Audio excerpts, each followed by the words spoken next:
Another week has come to an end and we get to see how our favorite movies are doing financially. On this show, we break down the domestic weekend performers, how big the films are playing on a global scale, and what blockbusters have become successful, and which ones have fallen flat on their faces. We have a lot to talk about, so let's tear this thing open and see what's cooking.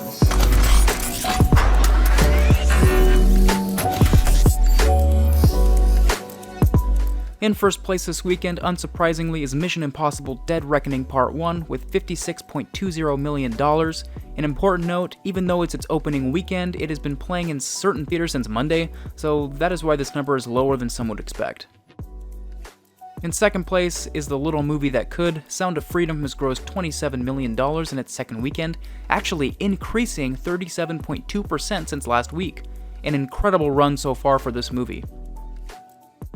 In third place this weekend is Insidious: The Red Door with $13 million in its second weekend, dropping 60.6%. In fourth place and only its third weekend is Indiana Jones and the Dial of Destiny, dropping another sizable 56.2% for another $12 million. And rounding out the top 5 is Elemental in its fifth weekend, dropping only 13.3% for an $8.7 million 3-day haul. This movie has held incredibly well. Similar to last year's Puss in Boots, I believe this film will hold and get discovered more and more as the weeks go on. Now let's check out how some of the bigger blockbusters are doing at the worldwide box office. Just so you know, I only qualify films that have blockbuster level budgets for these next two categories of the report. Through its first 5 days, Mission Impossible has grossed an impressive $235 million. After 16 days, Indiana Jones has grossed $302.36 million. After 30 days, The Flash has grossed a pathetic $263.61 million. After 30 days, Elemental has passed The Flash, having grossed $311.69 million, an impressive turnaround for this film, to be honest. After 37 days, Transformers: Rise of the Beasts has grossed $420.96 million. After 44 days in release, Spider-Man Across the Spider-Verse has grossed an outstanding $663.50 million. And because I missed last week, after 51 days, The Little Mermaid has grossed $547.49 million. In the last 50 days, these movies have grossed a total of $2.744 billion in global box office tickets. And here's how some of these movies are competing in the worldwide top 10. In first place, of course, and probably for the rest of the year, is the Super Mario Bros. Movie. In second place is Guardians of the Galaxy Volume 3. In third place is Fast X. In fourth place is Spider-Man Across the Spider-Verse. In fifth place is The Little Mermaid. In sixth place is Ant-Man and the Wasp: Quantumania. Seventh place is John Wick Chapter 4. In eighth place is Transformers: Rise of the Beasts. In ninth place is Elemental. And rounding out the top 10 is Indiana Jones. Moving on to our profitability calculator, I have done a bunch of research and created a formula for estimating the profit margin for blockbuster films. Movie studios don't get all the revenue back. In fact, they only get 2/3 of the domestic take, and across the rest of the world the take is only around 45%.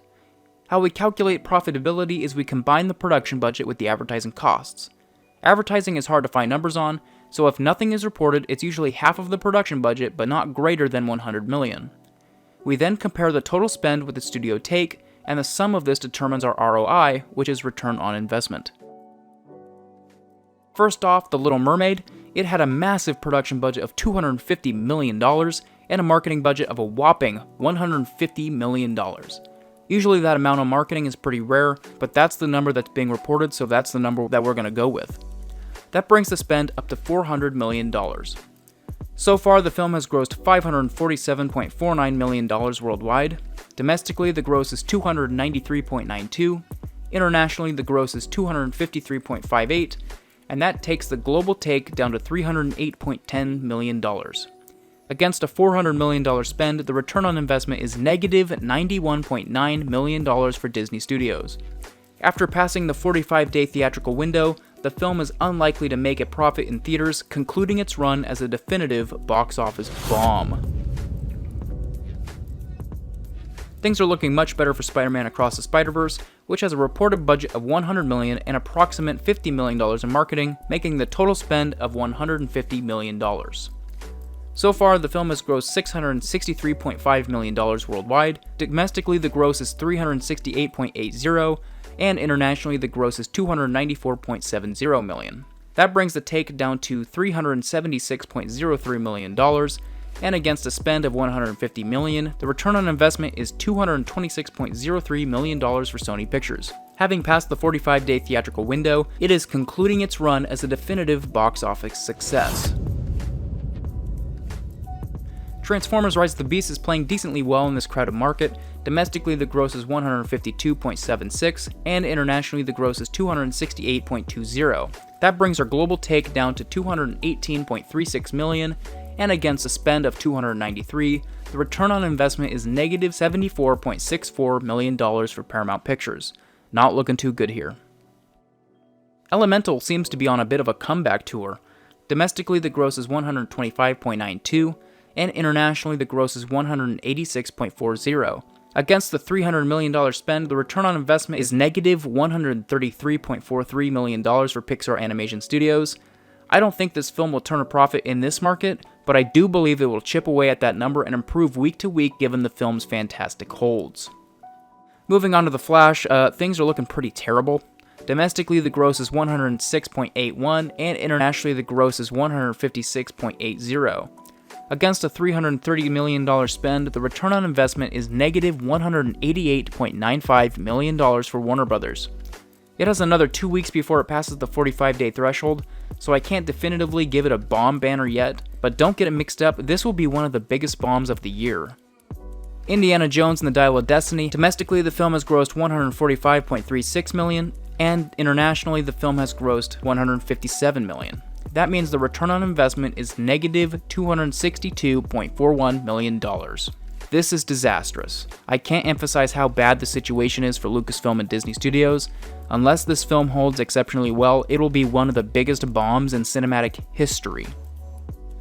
Now on to the new kid on the block. Mission Impossible: Dead Reckoning had a production budget of $291 million and an estimated marketing budget of $100 million. That takes the total cost up to $391 million. Domestically, the gross is $80 million and the international gross is $155 million. The return on investment so far is negative $268.45 million for Paramount Pictures. An uphill battle for profitability indeed. Next weekend is the weekend of the summer, having both Barbie and Oppenheimer releasing in cinemas. Barbie is currently tracking for a $115 to $155 million opening, and Oppenheimer is tracking for a $48 to $57 million opening. Big opening for both of these films, and I can't wait to talk about it and so much more on next week's box office report.